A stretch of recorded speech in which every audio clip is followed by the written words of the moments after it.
শুভ সকাল বন্ধুরা, তোমরা সবাই কেমন আছো? আশা করি খুব ভালোই আছো। আমিও খুব ভালো আছি। তার কারণটা কি জানো? প্রত্যেক সপ্তাহে যখন একটা ছুটি পাওয়া যায় সানডেতে, সেই জন্য খুব ভালো লাগে। তো আজ সেই সানডে, সেই ছুটির দিন চলে এসছে। তাই ছুটির দিন টাইম নষ্ট না করে চলে গেলাম একটু চিকেন নিয়ে আসতে। তো চিকেনটা নিয়ে এসে ভাবলাম যে চিকেনের কি রেসিপি বানানো যায়। তারপর হঠাৎ করে ম্যাডামকে ফোন করলাম, তো ম্যাডাম বললো যে চিকেন কষাই বানিয়ে নাও। তো বললাম ঠিক আছে, তো চলো তাহলে জোগাড়যন্ত্র করা যাক। আদা, পেঁয়াজ, রসুন, আলু, সব টমেটো কাটাকাটি কমপ্লিট হয়ে গেলেই তারপরে ভালো করে চিকেনটা ধুয়ে নেওয়া হয়েছে। এইবার চিকেনটাকে ম্যারিনেট করার পালা চলে এসছে।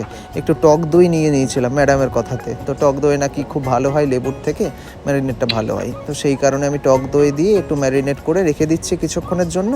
আর ততক্ষণে আমি একটুখানি মশলাটা কষিয়ে নিই, আদা পেঁয়াজ যেগুলো রয়েছে।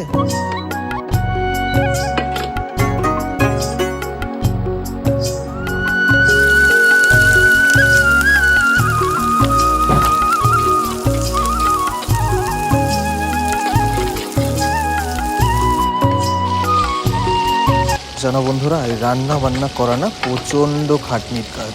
তো যাই হোক, অনেক খাটনি আমার হয়ে গেছে, এই জন্য আমি মনে করছি একটু জুস নিয়ে এসেছিলাম। তো জুসটা একটু খেয়ে নিই। চলো জুসটা খাওয়ার পরে তারপরে আবার যুদ্ধ শুরু করা যাক। রান্না তো বসিয়ে দিয়েছি, এবার মাংসটা একটু কষতে থাকুক। আর কষতে কষতে ততক্ষণে আমি একটু স্নান করে আসি। কারণ রান্না করার আগে স্নান তো করিনি, কারণ প্রচণ্ড শরীর ঘেমে যাবে।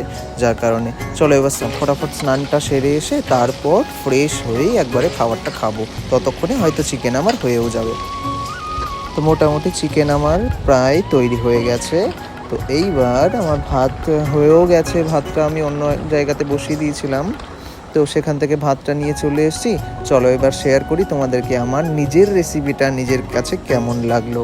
যদি ভালো লাগে তাহলে অবশ্যই তোমরাও একটু কমেন্ট করে বলবে যে কোনো রকম ভুল ত্রুটি কিছু করেছি কিনা। যদি ভুল ত্রুটি হয়ে থাকে তা আমাকে একটু বলে দিও কমেন্টে, কী করলে বেটার হয়।